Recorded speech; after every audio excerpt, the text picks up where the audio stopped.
Il est temps de vous informer sur Ecclesia TV, mesdames et messieurs, soyez les bienvenus. Au sommaire, dans le cadre de la lutte contre la pandémie à Covid-19, les agents de la télévision catholique de Côte d'Ivoire ont reçu la première dose du vaccin Pfizer le mercredi 8 septembre dernier. Cette séance de vaccination s'est déroulée dans les locaux d'Ecclesia TV, ici à la cathédrale Saint-Paul du Plateau. Et puis la semaine dernière, le révérend père Norbert Éric Abékan a reçu la visite du Cheikhoul Aïma Ousmane Diakité et des membres de son conseil. Cette rencontre fraternelle s'est déroulée à la paroisse Sainte-Famille de la Riviera 2, dans le diocèse d'Abidjan, une occasion pour les deux hommes de se congratuler pour leurs nouvelles fonctions respectives de secrétaire exécutif national de la Commission épiscopale Justice, Paix et Environnement et président du Conseil supérieur des imams, des mosquées et des affaires islamiques de Côte d'Ivoire, COSIM. La campagne de vaccination avec le vaccin Pfizer au profit des populations ivoiriennes se poursuit, surtout en ces temps de nouvelles contaminations à la Covid-19. En effet, dans le cadre de la lutte contre la pandémie, les agents de la télévision catholique de Côte d'Ivoire ont reçu la première dose du vaccin Pfizer le mercredi 8 septembre dernier. La séance de vaccination s'est déroulée dans les locaux d'Ecclesia TV, ici à la cathédrale Saint-Paul du Plateau. Soulignons que le vaccin Pfizer est administré en 2 doses et qu'entre la première et la seconde dose, il doit avoir un intervalle de 3 semaines.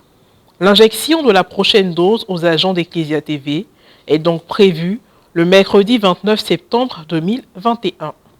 Société à présent, le jeudi 2 septembre dernier, dans la mi-journée, le révérend père Norbert Éric Abékan a reçu à la paroisse Sainte-Famille de la Riviera 2 le Cheikhoul Aïma Ousmane Diakité, président du Conseil supérieur des imams, des mosquées et des affaires islamiques de Côte d'Ivoire, COSIM, accompagné des membres de son conseil. Cette rencontre, placée sous le signe de la fraternité, s'est déroulée en présence de l'imam de la grande mosquée du Plateau, Cissé Djigiba, au grand plaisir du père Abékan. Commentaire, Mourel Poti. La visite du Cheikhoul Aïma Ousmane Diakité, président du Conseil supérieur des imams, des mosquées et des affaires islamiques de Côte d'Ivoire, COSIM, fait suite à celle qui lui a rendu au mois de mai dernier, après qu'il ait été porté par ses pairs à la tête du COSIM. La rencontre, chaleureuse, fraternelle et empreinte d'estime qui a pris ses quartiers à la paroisse Sainte-Famille de la Riviera 2 a été pour les deux hommes l'occasion de se congratuler mutuellement pour leurs nouvelles fonctions respectives et entrevoir leurs contributions futures dans les débats sociaux. Leurs échanges qui se sont déroulés en présence de l'imam de la grande mosquée du Plateau, Cissé Djigiba, et d'autres membres du COSIM ont aussi porté sur l'actualité en Côte d'Ivoire. Ce qui leur a permis de relever les défis qui se dressent devant eux et qui appellent leur généreuse implication pour apporter des réponses et des solutions à la lumière de leur foi au Dieu unique. En tant que leaders religieux, ils ont estimé qu'il est urgent et salutaire d'œuvrer davantage au renforcement des liens fraternels existants entre leurs religions, de s'investir avec courage dans la consolidation du vivre ensemble dans leur pays, au-delà des appartenances idéologiques, politiques et religieuses, et de partager l'espérance à leurs concitoyens. Soulignons que pour recevoir ces hôtes, le révérend père Norbert Éric Abékan avait à ses côtés maître Anna Koné de Messé-Zinsou, Georges Adon, président de la communauté Saint-Egidio en Côte d'Ivoire, et Vincent Sarré. Bonne nouvelle pour les adeptes d'orthographe et de grammaire dès la rentrée scolaire 2021-2022 prévue le lundi 13 septembre prochain. La dictée sera réintroduite dans le système éducatif ivoirien plus de 10 ans après sa disparition.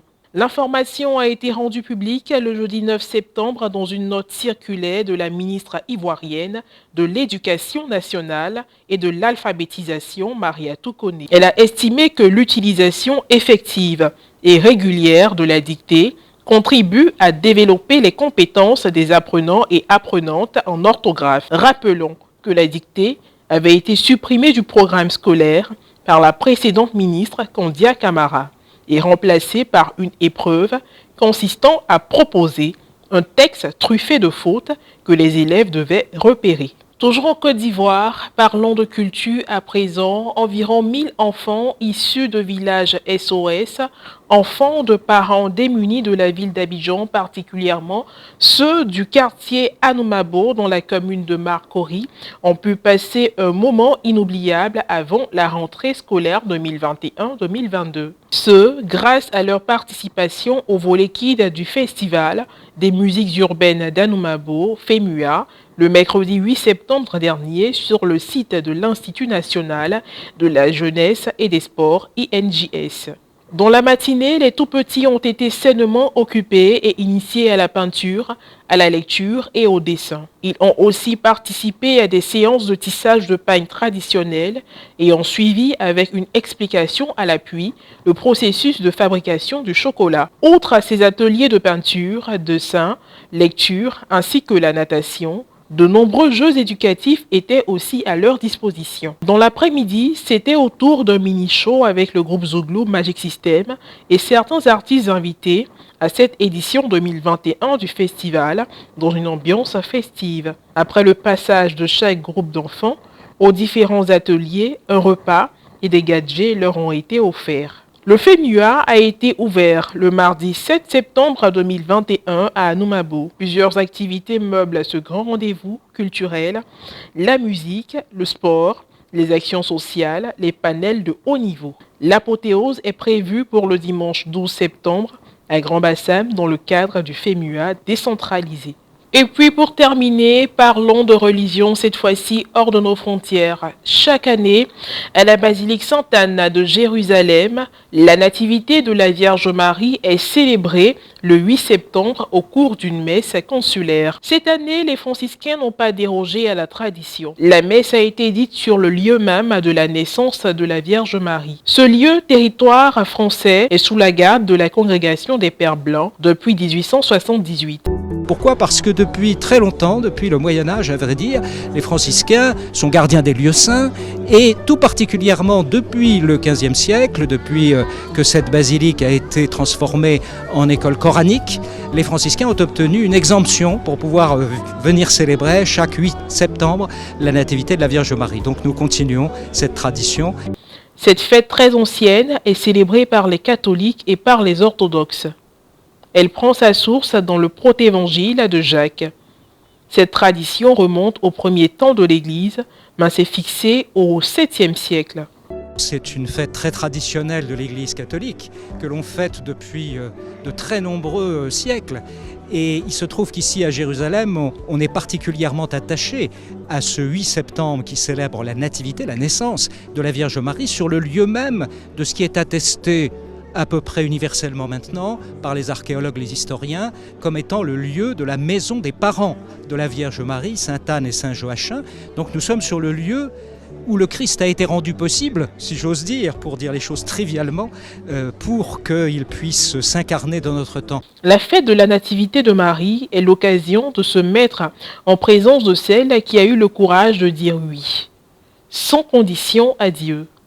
C'est l'occasion de se retrouver en famille et de transmettre les valeurs que la Vierge nous a enseignées. La Vierge Marie, c'est notre maman du ciel, ça c'est les mots qu'on utilise pour leur parler de la Sainte Vierge. Très clairement pour les chrétiens, c'est la Vierge Marie qui apporte beaucoup d'humanité dans notre relation à Dieu. Et donc c'est important et c'est un outil aussi pour la transmission de la foi vers nos enfants. Voilà. Et puis en particulier en Terre Sainte, je pense que la Sainte Vierge elle a une grande importance parce qu'elle a une place particulière au milieu de toutes ces religions qu'on peut côtoyer. Et donc du coup elle a une place pour la religion catholique. Elle fait le lien entre l'Ancien Testament et le Nouveau Testament.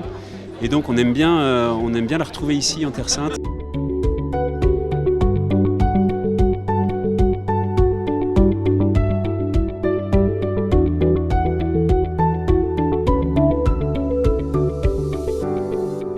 C'est ici que s'achève cette édition d'information. Merci pour votre aimable attention. Que Dieu veille sur nous. À très bientôt.